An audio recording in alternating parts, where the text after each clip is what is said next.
Welcome to another episode of Not Your Average Lives. Today, I am actually doing something new. I am bringing back an episode that I did about 14 months ago with Alex Paulos.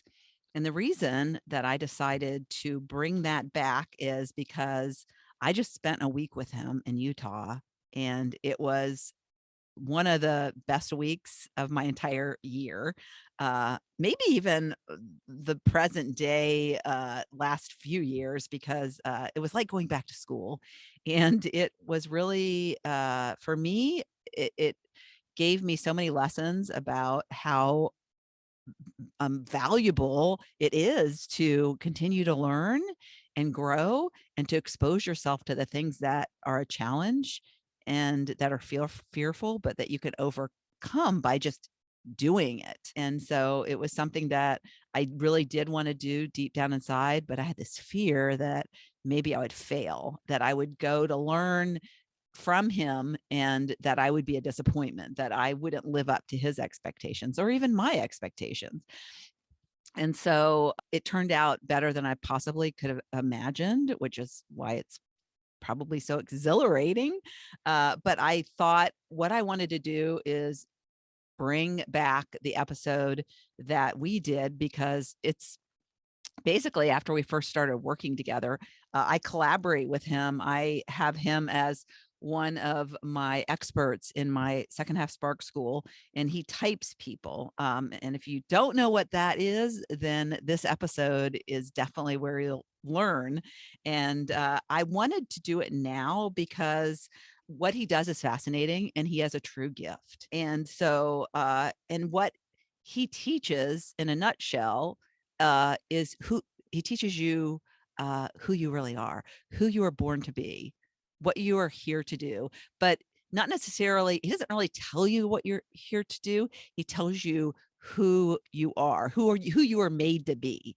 And so through that process, it gives you clarity on what you're here to do, what gifts you have, what things that he does marry up the typing with different kinds of professions that your type would be best at, would excel at, which are kind of innate to your personality type. But he can tell by looking at someone and seeing how they move, whether they're aligned with their inborn personality, whether they're, and basically what that means is whether you're living authentically or not. And lots of us think we're living authentically. I mean, we're like, oh, I am, for me, I was like, oh yeah, I'm authentic because I am honest and I am open and I am sure of myself and I have confidence. But I wasn't aligned with my true self because I was doing a job that wasn't my gift, and I was doing things that other people wanted me to do. I was basically, my goals weren't really my own. They were goals that were set by people in my company. I never really got into like what I really wanted, what it was that Lori, my inner voice was trying to speak to me, and I was shutting her down. And I just didn't know how to access her. I didn't know how to access her. And one of the things that Alex helps us do through the typing process is to access that part of ourself, that unique version of us, that is often we're misaligned with that person and what we do. So, and it can cause health problems.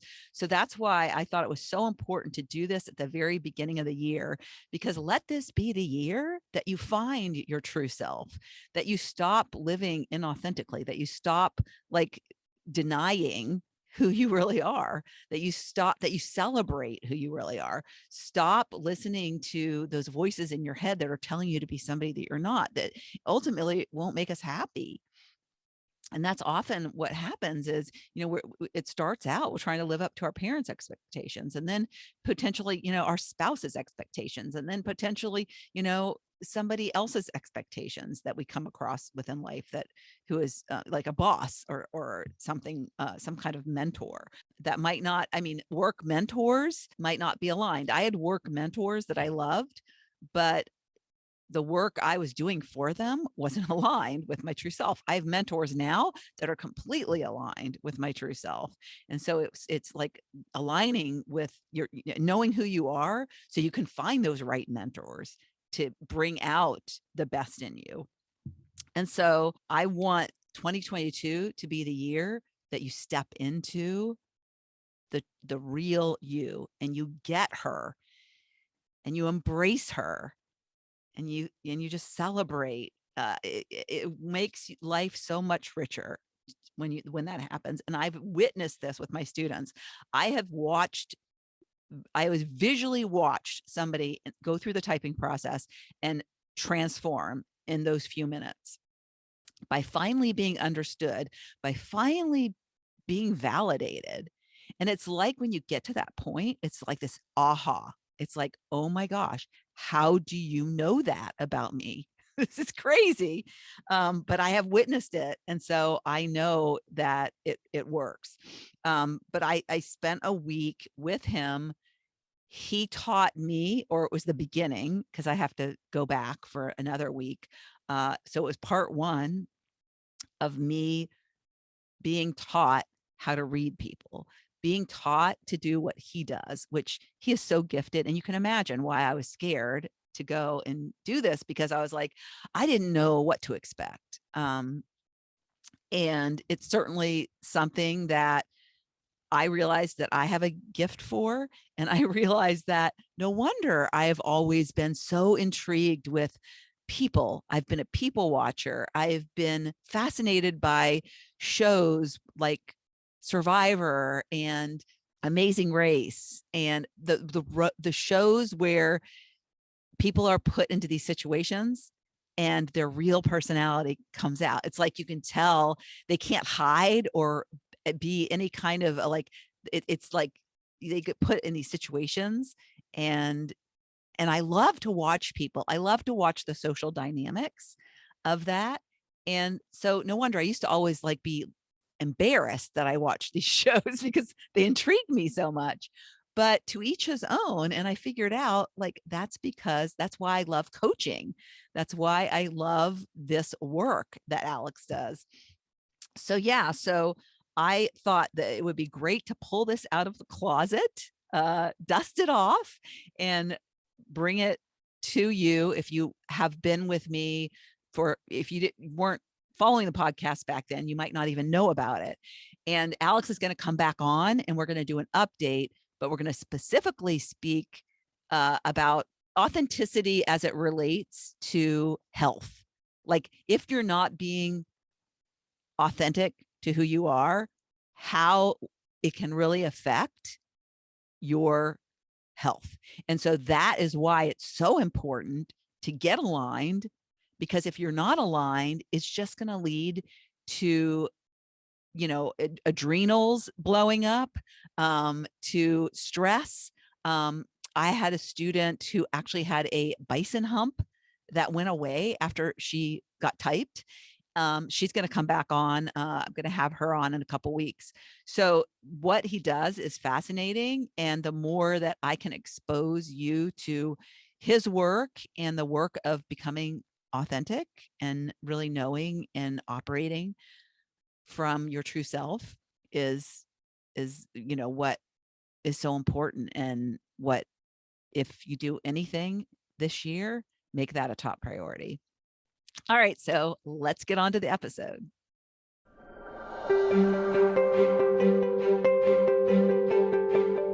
Hi, I'm Laurie Wright, also known as Not Your Average Grandma. I created this podcast as a place to go for midlife inspiration. If you are in a stage where you believe the best is behind you, it is my hope that one of these episodes will ignite a long suppressed or unrealized desire, and you will see the potential within yourself just waiting to be tapped, so you can do amazing things with the time you have left. I want you to stop seeing your age as a limitation and start seeing it as your superpower. You have years of experience and value that the younger you never had, so it's time to lean into that and use it to fuel your future. No more letting age hold you back from the pursuit of a more passion-filled life. The more passionate we are, the better the world will be. So stop settling for average, put your AirPods in, and let this episode inspire you to take the first step in transforming your mind, body, and soul. Welcome to another episode of Not Your Average Lives, and you are in for a treat today because I have a special guest, Alex Paulos. And I first heard about Alex, it's probably about 2 months ago now, but I heard him on James Wedmore's Mind Your Business podcast. And it just was one of those, I don't know, it was the universe hit me on the side of the head that it was such a powerful episode. And I listened to a lot of episodes and I never stop the episode and go to the person's website and sign up so I can find out more about myself, because that's what Alex does. He types you and tells you really more about yourself than you really even know about yourself.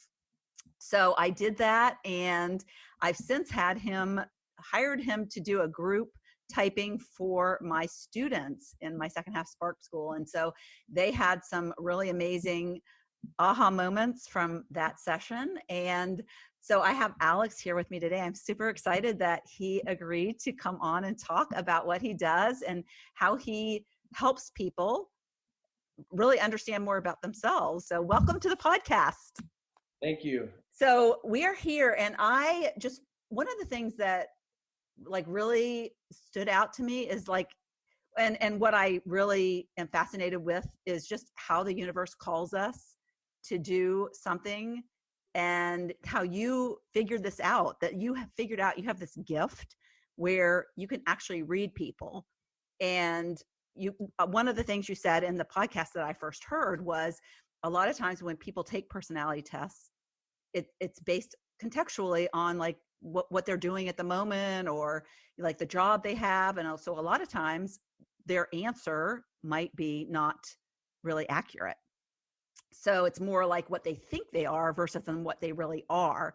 So I would love you to go into that, and maybe we start there, because that was fascinating to me. And of course I was like, well, I'm an what am I? I'm an ENFJ. That's what I test at. And is that really what I am? And what am I if I'm not that? And yeah, so it's been really fascinating. It's been a really fascinating journey to understand more, and to know that I was kind of not reading myself correctly. I was somewhat wearing a mask. So I think it'd be best if you just introduce yourself and you talked about how you got interested in what you do and how you figured out you had this gift. I tell people that I'm an expert people reader, really interested in personality psychology.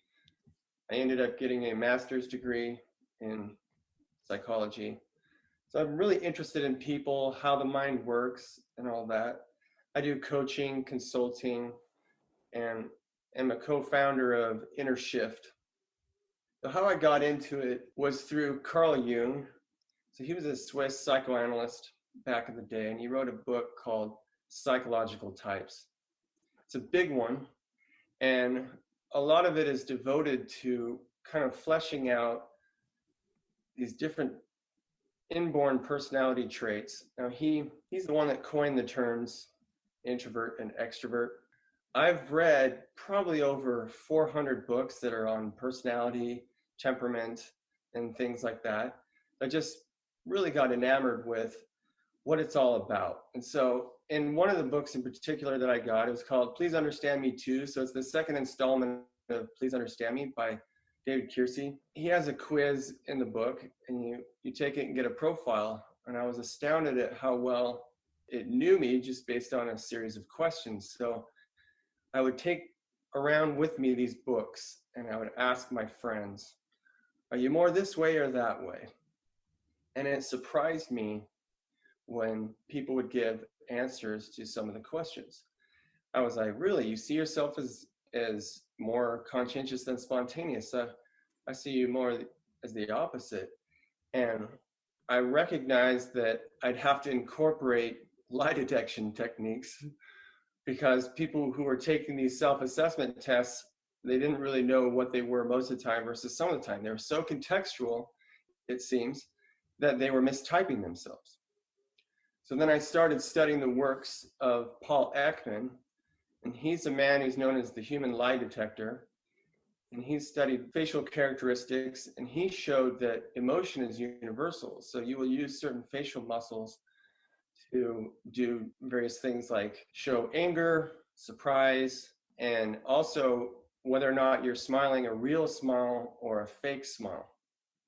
So I thought to myself, wow, if he could figure out if emotions are universal, I want to discover if inborn personality, also known as temperament, is universal, which means that everybody is born with an inborn personality or temperament and they die with it, but you can kind of modify it. So I wanted to figure out if it was something that was solid. And that's what got me started on the journey. So I started to study multiple disciplines. I was studying neuroscience. I began looking into anatomy, everything I get my hands on about personality, temperament, all these things. And so as I was studying, researching, I picked up patterns, and I discovered that there's a high correlation between your genetics and what makes up your inborn personality and your appearance, your movement.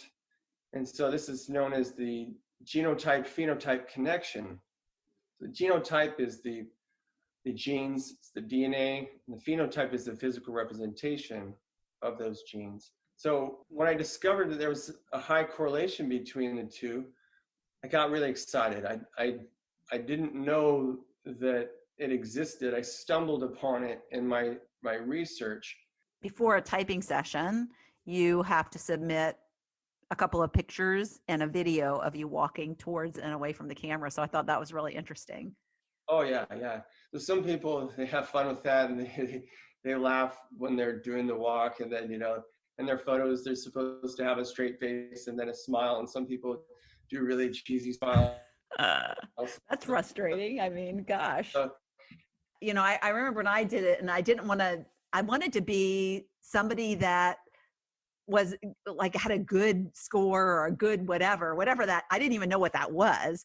But when you submit it, you don't want to hear back that, oh, well, you have a long way to go. And whatever. I guess there's no bad thing to be. It's a matter of just being who you are and understanding who you are, right? There is no bad type, but based on context, some inborn personalities do better than others. And everybody has a personality lineup or a team. You have what I call all-stars and bench warmers. So every all-star has a bench warmer that goes with it. And an all-star is your go-to players, your traits that are very strong. It's like a major trait. And the bench player is like a minor trait or a more recessive trait. So for example, everybody is conscientious and spontaneous, but one side of the coin is going to be stronger than the other.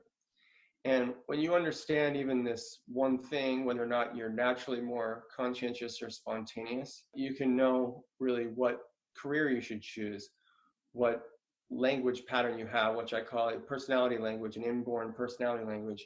The dominant or the all-star trait is going to be like swimming downstream. And the recessive minor trait, which is the bench warmer, it's going to be like swimming upstream. So it's harder to do.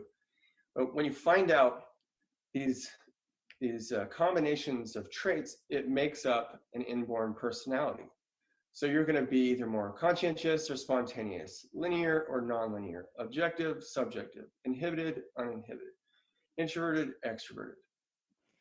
And one of the things that I wanted to touch on, because, it was really fascinating for me to go through the process, but when I took my students into the typing session, it was really interesting to watch them get typed and to see the before and after of their realization. So in a couple of cases, they were really using in their day-to-day life what you call their bench players. So it was almost like they were showing up in the world not as their best self, but as the only self they knew how to navigate as. Is that the best way to describe it? Yeah. And so, for me to see that was really eye-opening, and to really understand that I felt like they felt that there was this disconnect. They were struggling to feel understood. They were struggling in some, like finding their way a little bit, like looking for a purpose. But then it was like this, like, I don't know, the sun came out when they got typed, and they got this validation that, and I think you call it wearing a mask. And so that is, I guess, what, and I'm trying to, for my listeners, describe what like pulling on your bench warmers versus playing your all stars. It's like you're not living real authentically when you're, pulling, when you're not going for your like all stars, right? Yeah, that's it. People who, for example, have spontaneousness as their all-star, being highly sensitive as an all-star, they will go into the workforce and they'll switch into their bench warmers because they won't feel as powerful. So they'll put in these players that are more tough-minded. They're going to be more conscientious, going to be more objective because it helps them contextually. However, if they keep that up, it leads to falsification of type, and there's a prolonged adaptation that is taking place where their joints will get tighter, their muscles will be much more tight, and they will go in fight or flight a lot. And over time, that really hurts their adrenal glands, because the adrenals, they produce adrenaline and they also produce cortisol. So in small amounts, cortisol is good because it helps you to deal with stress, but in large amounts, it poisons your system and it causes all sorts of problems. And one person specifically, because I'll share that because I witnessed it, she has had serious back problems. And I talked to her a couple of weeks after that typing session, and she said, my back doesn't hurt as much. That's so It's like crazy that, she has discovered that it was this negative energy, I guess, a better way to describe it is that she was using all these bench players. Now, Alex, how does that happen? I know in her case, she had a very negative mother, and has a very tense relationship with her mother.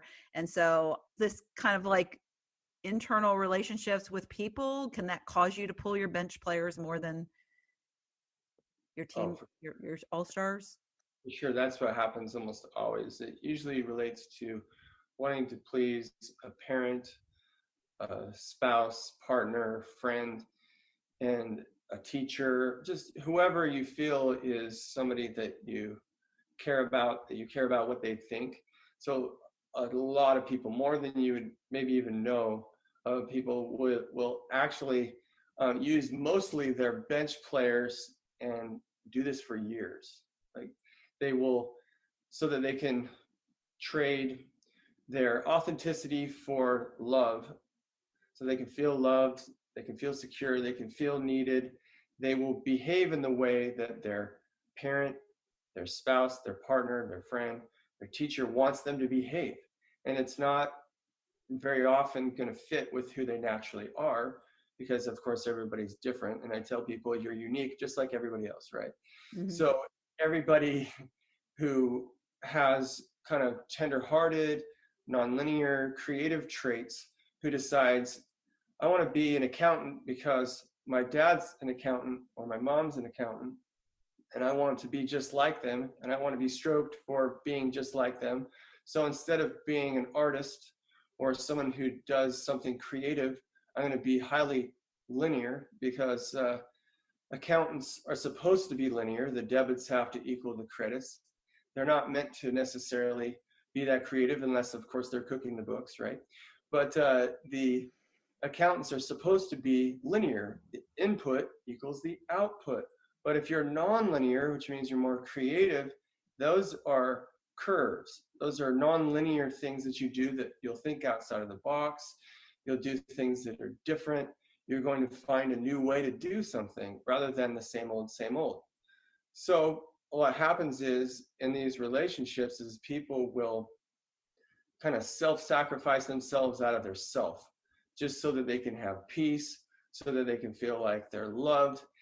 A lot of times when people don't even have the base needs taken care of, they operate from kind of the primal brain and they're surviving.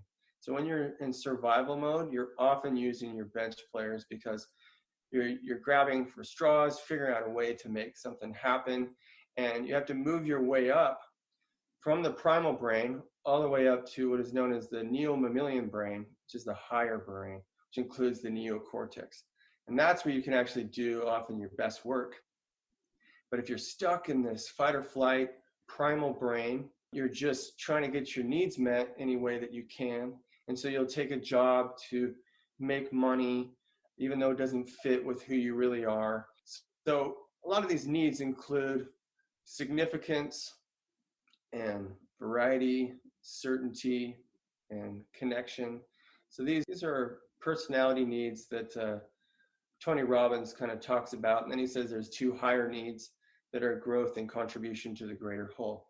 So he says that you can't really grow and have as much contribution to the greater whole if you don't have those base needs taken care of. If you're able to meet those needs and then have your lifestyle requirements taken care of, then you're able to actually take that inborn personality and thrive with it. Cool. So one of the things that struck me, and I think you talked about this in the podcast episode I listened to, was that and I think you say there's like 32 different types. So there's a lot of different like combinations of types. And I know you talk about like some are described like with the seasons, but you also have these, and you call it linear and nonlinear, I think. But I liked the wavy and pointy, the way when I heard it on the podcast episode. And it really helped me understand, because when I was growing up, I was always told I was like my dad, who my dad didn't have any tact. And he was very direct and he didn't mince words and all that. And so that is like pointy, and how pointy people just don't realize sometimes that they're pointy when they're talking to a wavy person, and that a wavy person kind of receives a pointy person as, well, that was rude. And so I thought that was so great to just understand that's kind of an innate part of me, and to understand that there's these other types. Because a lot of times I think one of the problems we have is we think everybody's like us, and why didn't they get that, and why did they receive it, and why are they so sensitive? So can you describe kind of the wavy, pointy versus like linear, nonlinear might be a nicer way of saying it? People who are pointy often are going to get to the point, it's going to sound more harsh because they're going to focus on actuality. People who are waves, as they're all-stars, they're going to focus on potentiality, freedom, allowing things to play out. And if you are a point who has a partner who's a wave, it's really important to understand how your partner communicates, and then in turn they would have to understand how you communicate. So point types, they'll often say, what's your schedule like? What are you doing today? Are you coming to my party? So it's very direct. It gets to the point. On the other side of the coin is the wave. And these types will say, want to grab that for me? Maybe you could kind of sort of think about handing it to me, or we might do that. Let's possibly think about it. We might pencil it in and schedule it. So by nature, they're going to be roundabout or nonlinear. They're going to wander. They're going to meander. It's going to be an indirect, oblique approach. And it's not like they're trying to be wishy-washy or evade or equivocate. Now, some of them possibly would, but the idea is that they want to wiggle out of the actuality of things because they like the options, the variety, the possibilities. And just learning this about what your all-star is will do wonders, because a lot of times wave types will go into the workforce, and because it's run on time, deadlines, schedules, things like that, they put in their bench player, and it will come off as a little bit uncomfortable to themselves and others, because they often have to go into fight or flight or freeze to pull that out of themselves. And over time, they start seeing that their back turns into concrete, their joints are really tight, they're often feeling stressed, or maybe even have hypoglycemia because they're messing with their blood sugar, and they just don't feel themselves. But they don't realize it's because they're a wave trying to make it in a point job or a point environment. And it's not that they can't thrive, they just don't realize they're going into fight or flight so much that they're hurting their bodies doing that. So when these waves discover they're not actually points, they're not actually conscientious, but they're pseudo-conscientious, they're forcing themselves to do it, it does wonders for them. So how I flesh it out to help them see is like I can see their facial structure, their body type, their movement, and all these different things. But then to help them see, I take away context because the context is demanding them to be more conscientious, to have deadlines, to get things done, be exact and precise. They are behaving as such. However, if I strip context away and I say, you've just won the lottery, you don't have any responsibilities, they're going to ditch their conscientiousness, their more linear approach. And so it's just because of the context that they're behaving that way. And that's another reason why they mistype themselves on personality tests, because most people have either a job or a career, or they're working towards something. Because if you even are stay-at-home parent, you're still working hard and you're getting stuff done. And so those contexts make it so you think that you're more conscientious, more linear, getting things done. But the reality is I strip that context away, and that person is going to be more casual. They're going to want to let things play out. They're not going to be as objective, tough-minded, and conscientious. Yeah, so that's so interesting. And I am sure my husband is pointy because he is very direct. And it's so funny. I didn't think about that before, but that's probably one of the reasons why, we get along so well. And, not such stuff he says. Sometimes it's so direct and it's like, okay, fine. That's crazy. So, I help people find more purpose. That's my passion, is helping people really find out why they're here and how they can use that purpose to find the work that they're meant to do. I'm curious with you because I think sometimes people, being somebody who's over middle-aged, past middle-aged now, I kind of figured this out late in life. And I was somebody who I think probably used my bench too much. And when I did my typing, I found out that I'm actually a very creative person. And I swear I told myself for years, I'm not creative. I'm not a creative person, because I suppressed that part of me. And the work I do now, I realize I am super creative if I allow myself to be, if I let myself ideate, which I love to do now. And so I'm curious, because some people find purpose early, and some people, is it because the people who haven't really found it, because I always say the word suppress, but it sounds like what I did most of my life, I wasn't self-actualized, I think is what you call it. I was just trying to use my bench players to do jobs that I was good at, but wasn't necessarily what I was supposed to be doing. So if you find out that you are actually a creative type, like I was saying, a layered nonlinear rather than the business person fully, and you've been suppressing it, chances are you atrophied those all-stars and you're just bringing them back. Because a lot of times, as I said, as a result of context or situations or needs that need to be met, people will behave in whatever ways they feel they need to behave. So if people are like, well, I want to be an artist, but I've heard of the term starving artist. So because I've never heard of starving accountant, I'm going to become an accountant. And they worry so much about money and taking care of base needs, primal needs, that they take care of that need of certainty more than they do their need for authenticity. And this happens a lot.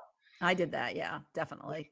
Exactly. And so what I say is that for people who are in a job and they don't love it, which is a lot of people, it's not that you have to like quit your job and just start living the way that you'd want. There has to be a transition. There has to be a transitory sort of situation where you're going to find out who it is you really are, your default settings, which are your all stars. So you can really know what are your strengths, what could really take you to the next level, and then totally be honest with yourself. So the first stage that most people are in is self-deception.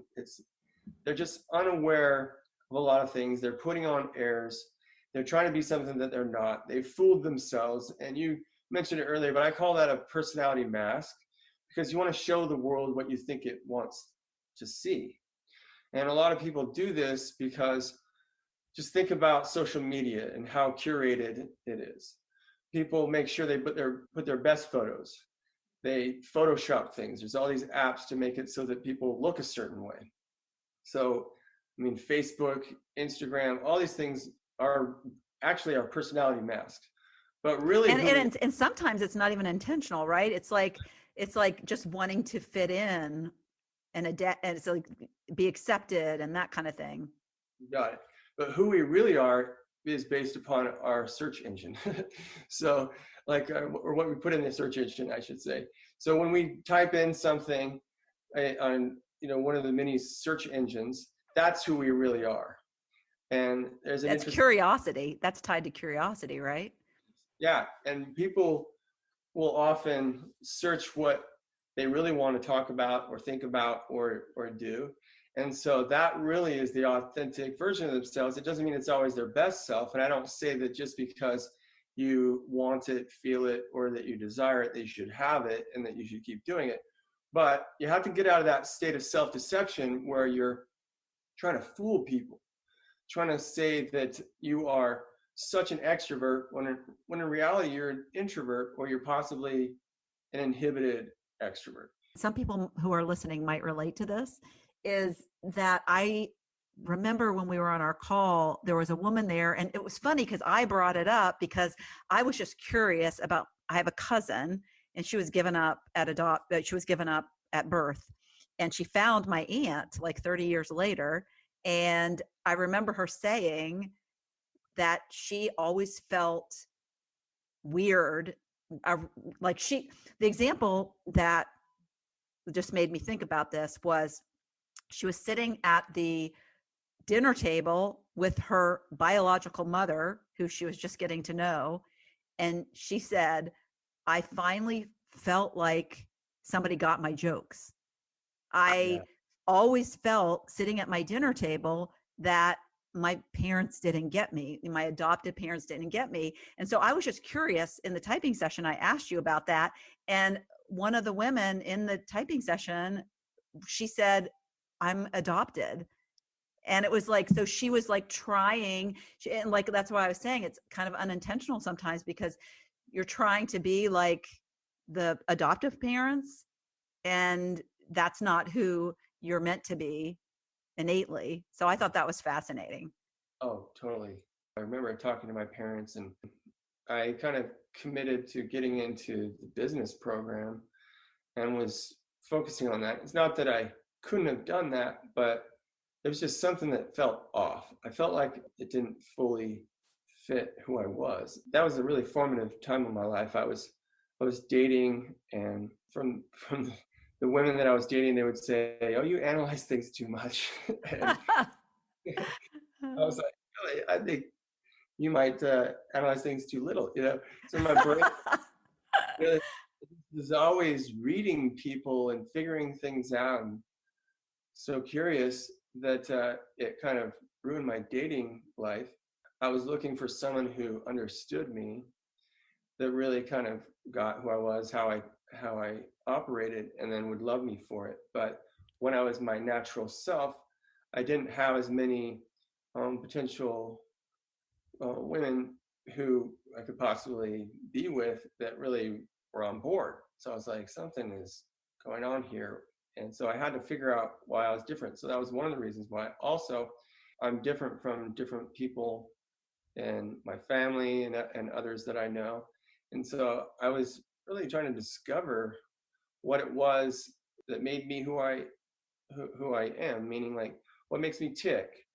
Why am I motivated by some things over others? What are my strengths and weaknesses? And Yeah, it's so interesting because you were so self-aware and were listening and following that whatever gut instinct. Whereas, I knew I was the same. I mean, I was taking these classes that I hated. I was just like crazy about this boy, and all I wanted to do was just like love him, right? Forget school. And so I just continued. I didn't like, even though I knew something was off, I didn't do anything about it. So good credit to you and kudos that you followed your that kind of like instinct. yeah, and it almost didn't happen because I chanced upon it, the whole personality things. I had a friend of mine that just brought different personality books to me and was like, hey, let's take these. And that's really what started the journey, is when this person in college introduced me to it. And then I was like, this is crazy. I want to know more about this. And that's when I started getting into Carl Jung and understanding the MBTI, the Kiersey sorter, just all sorts of things like the Enneagram, DISC, everything I could get my hands on. I wanted to understand all these systems. And I realized that they all came from this understanding of duality. And almost always when you take a self-assessment quiz or test, it's going to ask you an either or. So it has to do with a binary or a duality or two things. Are you more this or that? And that really opened my mind, and my mind started reeling. And I was like, there is something fundamental about this that's related to really the laws of nature and the laws of human nature. And this could really help me. So I became really enamored with everything, like I said, personality, temperament, and things like that. And so my desire was to get rid of all deception in my life. I wanted to live so authentically that I wasn't play acting, I wasn't being a phony, I was being sincere in my speech, my actions with people. And so yeah, when I finally met my wife, I had actually become so good at reading people that I knew instantaneously what her inborn personality was, and I knew we could get along. That's And crazy because, I would imagine that through that process too, you're also able to eliminate people who are self-deceptive. So you're becoming your most authentic self, but you're also able to find the most authentic people. you got it. So it's interesting, but that's how it works with our solar system.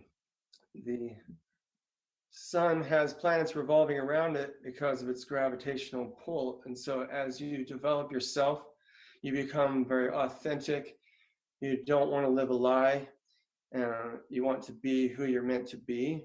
It creates a gravitational pull, a magnetism or a force that causes people to get into your orbit. And so people get pulled into my orbit. I get pulled into their orbit based upon that authenticity. So it's just like my favorite thing in the world to be able to experience things like this. And so I'm like very grateful that I get to be on your podcast, because you're one of those individuals. You found that authenticity about yourself, and it's just like, it's like as I say, like a synapse between two people. It's just like Yeah, I'm so synapses. glad you came in my orbit. I was just going to say, yeah, Alex just orbited around in Yeah, July, and here he is. So that's so crazy. So you were talking about self deception, and then aren't there 3 stages?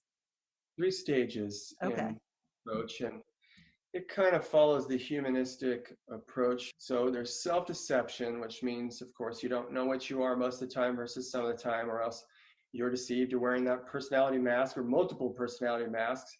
Then you make your way to self-actualization. And if you read about Abraham Maslow, he talks about self-actualization. And in humanistic psychology, you'll see that they talk about you becoming who you're supposed to be. And Carl Jung, he calls that individuation. And individuation is becoming an individual. You're separating yourself from the other, and you're becoming what you are with your inborn or personality. The next stage is to really overcome those natural tendencies of yourself that are not serving you well. And you rise to a higher level, and you become your higher self, which is self-transcendence. So to me, that's the ultimate goal. Some people, they just want to be authentic and say, I got to be me. And they'll sometimes be selfish and say, oh, this is just who I am. You know, I don't think that should be the end goal, but some people are that way because it feels right. But everybody who is self-transcendent, they have a degree of comfort and discomfort. It's the duality that's there, because when you put yourself in comfortable situations all the time, you don't really have growth. You don't really get anywhere. It's just you're kind of sitting around and enjoying life in the lap of luxury, which is fine sometimes, but it's really those moments of discomfort, those moments where there's growth, where you have something that's hard. Because when you're failing, or you're feeling pain, or you feel like you have loss, those are the times really that you grow. It's not in having the creature comforts, just, you know, living it up. It's in those moments where you don't have the answer, where you feel stretched. And so it's important that you have what I call optimal difficulty. You don't want to be stretched too hard where you could break or be really hurt mentally and physically, but you want to have optimal difficulty, which Lev Vygotsky says is the zone of proximal development. So you just stretch yourself so that you can become your best self incrementally.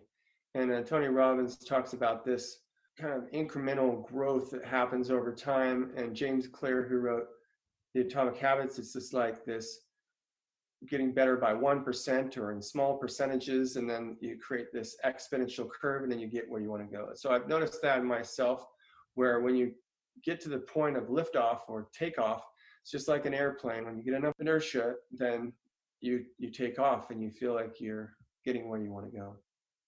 Yeah, I think one of the things that held me back for a lot of my life is that I was raised by atheists. And so they had, and it wasn't, they almost became that because of I have an aunt, and she was really kind of a religious zealot. And so she caused some like a family fallout. And of course, I'm a small child, right? So I'm kind of witnessing this from my parents' lens. And so I was always I wasn't open to learning anything that was associated with religion, which equaled spirituality to me. Yeah. And so it wasn't until I really got curious more about eternal life. You know, I read a book a couple of years ago that was like, wow, it was really powerful, about people that have been put under hypnosis and talked about what happened between their lives. You know, they came back, you know, their souls, you know, were, you know, in this human form, and then they went away and they came back in another human form. It was like, you know, I've always been open and curious. And so for me, I think it's interesting, and I would be interested in your perspective, but about like how we're just, the human form is kind of a temporary thing, and we have this human experience, but it's so much more than the human experience. It's like there's something more there, and a lot of us walk around just like in this human experience, and we don't quest for more. We don't dig any deeper and aren't curious about what is this world we live in? And, you know, I'm starting to learn more about quantum physics, and like how we are energy, and how we're subatomic particles and all this stuff. It's like so fascinating to me. But for most of my life, and, you know, how I was exposed to that spiritual anything was bad, kind of, I think, held me back from getting to where I am today. I'm thankful I'm here and that I'm open and learning, but I'd be interested to hear kind of what you think about that whole, like, there's more out there than just our bodies. There's definitely more out there, and one term that kind of describes it is the numinous. If you look that up, it's like things that you can't fully explain, but yet have some effect on us. It's phenomena that we can't really grasp, but we feel it, we sense it, we have extrasensory perception, just all sorts of stuff. And so for me, spirituality is extremely important, and discovered that, of course, my mind affects my brain and my body, and however it works in regards to how those things are connected. I know that they are connected, and the mind, body, spirit, whole connection, and things like that. And so for me, understanding your inborn personality is actually a spiritual journey. And that's why in the end it's self-transcendence, or some people call enlightenment. It's kind of a word that gets overused these days, and a lot of times people are, they'll say hashtag woke. So a lot of people who are woke, it's really, that's what it is, because the three stages are really you're asleep, and that's self-deception. You're waking up, that's self-actualization, and then you've woken up, and that's self-transcendence. So when you really see things for what they really are, you understand the patterns of nature and human nature, you start to see simple to complex patterns that work in your life, and you look for things that are functional, things that work, the things that are balanced, things that are sustainable, then you really are doing something spiritual. Because what I say is that you're not just meant to use your all-stars, your major traits, just your strengths. You're supposed to be a good coach. And I found that good coaches actually have a spirituality to them. They really care about transformative experiences. They care about growth. They want to take people from low states to high states, to get from where they are to where they want to be. And so you have to actually unite the dualities. And that is that instead of being like merciful all the time, you have to balance it out with justice. Instead of just always being nonlinear and flying by the seat of your pants, you have to learn to be linear, right? And if you're a wave, you can't just get away with meandering and wandering. You'd have to find ways to use your point. So when you use the two together in harmony and you unite them, which means that you integrate them, it creates wholeness. So to me, spirituality is wholeness. Carl Jung, he talks about integrating your shadow. And that is you make it part of yourself and you make it part of your story. Once you integrate trauma and your shadow, it becomes part of your story that helps other people to a higher level, because instead of using that as an excuse or a crutch for why you didn't succeed or why you didn't make things happen, you use it as something that's part of your story that helps other people. It ignites their passions, it gets them excited, it gets them pumped to be able to live their own lives. And so once people own that shadow side of themselves, the side of themselves they don't want to share with people, the things that they're either embarrassed of or that they don't want people to know about, and they own it, they become whole. So to me, wholeness, it fits with actually what the word peace is supposed to be. It comes from ancient Hebrew word shalom, and that's just not an absence of war or a warm, fuzzy, peaceful feeling. What it actually means is completeness or wholeness. And so being someone who is all about peace is not just trying to be someone who doesn't start battles or wars or things like that. It's actually a complete person, and trying to help other people become complete or whole. So that's where you're going to learn to be what I call contextually correct. If you are leaning on the side of mercy and you usually want to say yes, you learn how to say no and do some assertiveness training, you become whole instead of just allowing people to push you around. If you're highly sensitive, it doesn't mean you have to like toughen up and be too hard, because people who are highly sensitive are like the heart and the body of society. They're not supposed to be like the bones. The bones are supposed to be hard, but the heart isn't supposed to be hard. It's supposed to be soft. So they have to remain soft, but they do have to be strong. So you need a strong heart, okay? And so when people are able to use both sides of the dualities and become contextually correct, which means doing the right thing for the right duration, the right time for the right reason, then that creates wholeness, and that's sustainable. So interesting.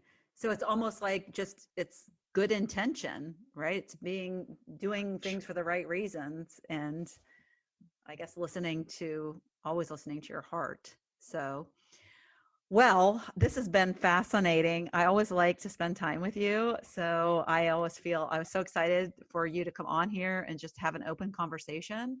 So, my audience, most of the people who listen to me are people at midlife and are open for all kinds of things because I talk about all kinds of things. But I always like to inspire them to follow what they're passionate about, to if they are still searching for a larger purpose, a deeper meaning in life. I hope that through my guests that they find more answers. And so you are one person that I feel like they can immediately take action after they listen to this and find out more about themselves, to learn more about, whether they're living with a mask, and really understand more about their all stars, as you would call them, and how to use those in the world. And I think for me, I feel like, why wait? Don't keep trying to figure it out on your own. And so I know that you can go, this is what I did. I listened to Alex. I went to his website, innershift.com, and you can sign up there for a session, a typing session. And it's really affordable. I was like shocked. I was like, I'll pay anything. That's kind of how I felt. And I was, for what you get from that session, it's amazing. It's so eye-opening. And like I said, I did one with my students, and I'm going to make that like a bonus going forward when I open enrollment, because I just think it's such an amazing experience. And I watched some real transformations happen in the short period of time that we did that. So, Alex, what would you say to my listener in terms of what they can do other than going to your website and signing up to get typed? What's something, just like something that you'd like to leave them with that you think could inspire them in some way? Yeah, so everybody who's listening, the first step is courage. You have to be brave to decide that you want to be who you're meant to be. Now that, of course, has subjectivity to it, what you're meant to be, but really it's the higher self. So I believe everybody should become their higher self. So if you want to get out of states that are lower, which means the states of deception, where you're tricking yourself, you're fooling yourself, you're wearing a mask, but you're afraid to take it off because you're like, well, I don't know if people will like me for who I am.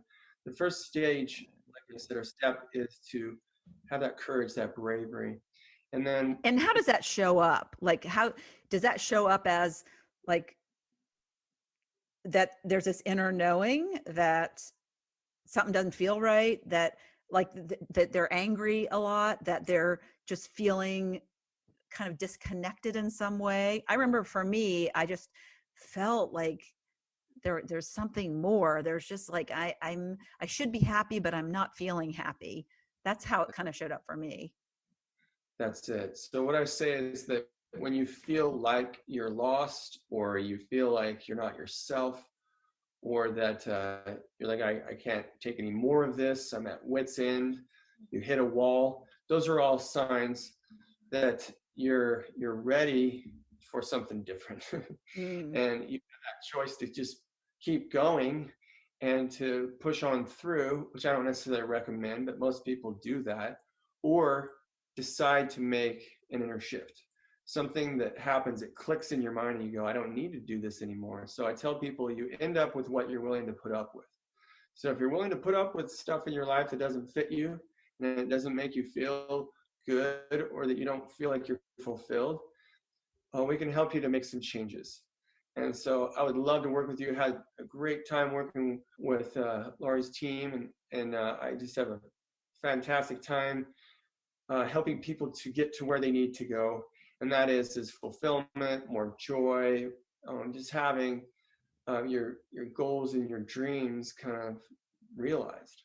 Yeah, it was almost like you read this. It's like you opened this secret box that had exactly who these people were, and that as soon as you read from it, they were like, oh, You're so right. It's like, it must feel so great to be able to help people transform like that. Oh, I love it. I love it. I love what I do. And as you can tell, I'm very passionate about it. And I just really want people to be able to get what they want out of life and have Yeah. a life that will leave a legacy, will make them feel proud about what they've done. Because a lot of people, they'll have these regrets, and a lot of people who are on their deathbed, they have these regrets that they never really took that chance to do the thing that they really wanted to do. And so I help people, no matter what age they are, to make that shift, to change, to be able to have a way to become who they're meant to be. So sometimes it's not easy. It takes some changes. It takes some pain. But in the end, you'll be so happy. And I did that for myself. And if I hadn't shown that it's possible for myself, I would feel like I wasn't really someone who was qualified. But because I did it for myself, I took that chance. I bet on myself. I had that fierce belief in myself. And I said, I'm going to figure out who I am, what I'm supposed to do, and how I can make the most impact. And you can do the same. Yeah. And I did that at age 47. It just took me a little bit longer than you. I don't know if I told you this, but I had actually a vision of me being in, like, at the end of my life and feeling like I screwed it up. Like I didn't do what I was supposed to do. And so that is when I got brave enough to change and to start doing something about it. And even then it took a while to figure it out, but at least I started. And I just, for me, it's the word settling. And I just don't want people to settle. I want them to go after it. And so we're a lot alike in that. So thanks so much. And it's been a pleasure. I'm so glad we got the tech worked out finally. And Awesome. yeah, we'll talk soon. Thank you so much for tuning into the Not Your Average Lives podcast. If you haven't yet, make sure to subscribe on iTunes if you have an Apple device. You can find free resources and learn what else I have going on at the moment that might interest you on my website at notyouraverage.grandma.com. You can also find me on Instagram or Facebook at Not Your Average Grandma.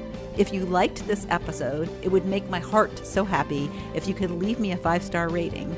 You can also add a review to let me know what you like about this podcast, which will help spread the word about it to others who need a little midlife inspiration.